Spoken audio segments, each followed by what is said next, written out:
Welcome to EduRev.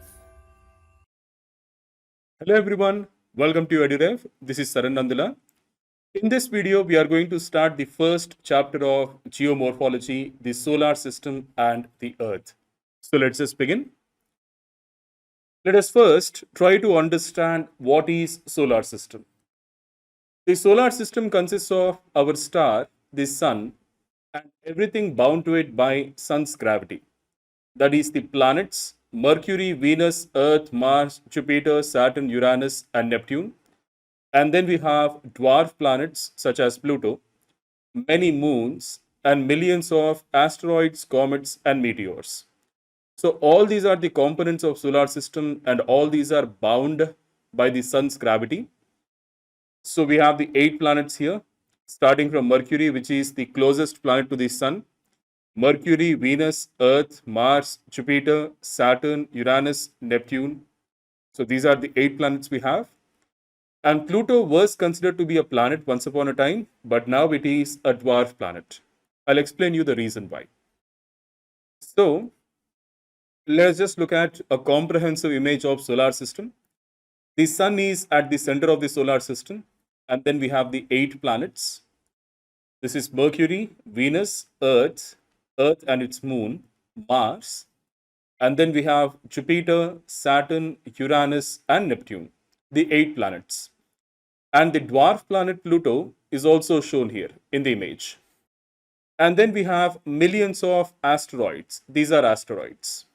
And also we have comets. All these are the components of solar system. Clear? Now, let us discuss some points about the sun. So as we all know, sun is the nearest star to the earth. Now, stars produce their own heat and light and are made up of very hot gases. So that is the basic difference between stars and planets. So stars are very huge, as you can see in this image. You can see how huge the sun is compared to our earth. So stars are very huge and they are made up of extremely hot gases, and stars produce their own heat and light. Now the sun is the ultimate source of heat and light for the solar system. And sun is also one of the main reasons behind existence of life on the planet Earth. If there is no sun, life wouldn't exist on Earth. Clear, right? So as a whole, sun is the ultimate source of heat and light for the entire solar system, and all the components of solar system are bound to the sun's gravity.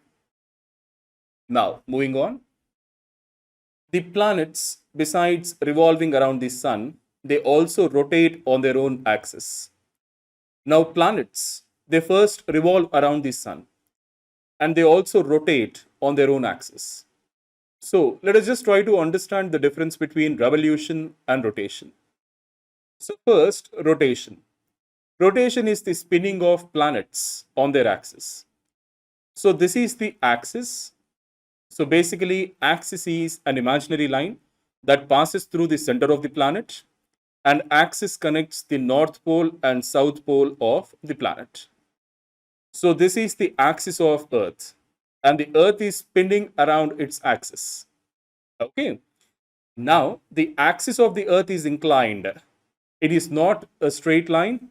The axis of the Earth is inclined, as shown in this image. And the Earth spins from west to east around its axis. So this is what you have to remember about rotation. And due to rotation, we have day and night. Clear? Now, what is revolution? Revolution is the movement of planets around the sun. So just look at this beautiful animation. You can see the revolution of the planets around the sun.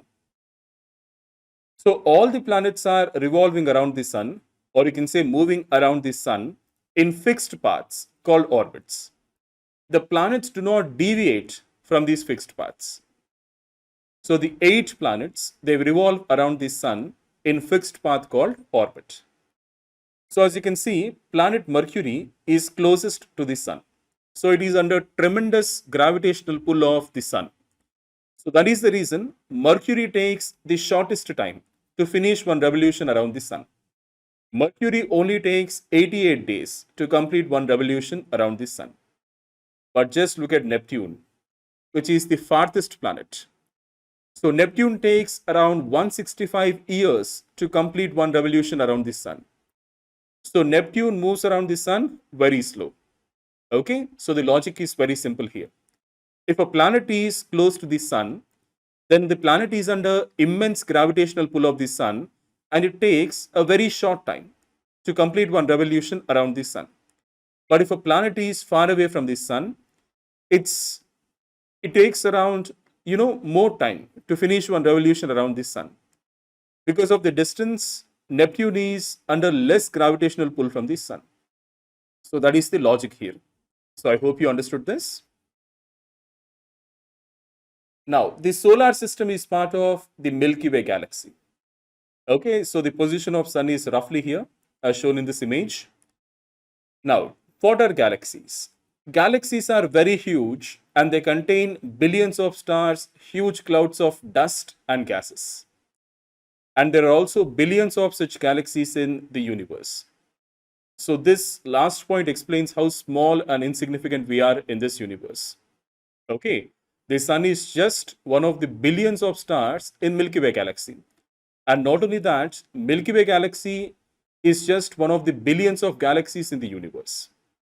Okay, now apart from stars, galaxies also contain huge clouds of dust and gases.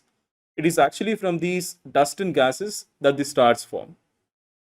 Now, as you can see in this image, galaxies are not stationary, they are dynamic systems. So, stars also move around the galactic center. Stars revolve around the galactic center. Sun takes roughly around 225 to 250 million years to finish one revolution around the galactic center, and it is called one cosmic year or celestial year. Clear? So let me just repeat this one more time. The time taken by sun to finish one revolution around the galactic center is roughly between 225 to 250 million years, and it is called one cosmic year or celestial year. So please keep this in mind. And scientists say that at the center of our Milky Way galaxy, there is a supermassive black hole. Okay? Now, galaxies are of different shapes. You have spiral galaxy, elliptical galaxy, and also you have irregular shaped galaxies. But our Milky Way is a spiral galaxy. So guys, I hope you enjoyed this video. I hope you found this video useful and informative. In the next video, we are going to continue our discussion of the first chapter of geomorphology. So thank you so much for watching this video. I wish you all the best and keep learning.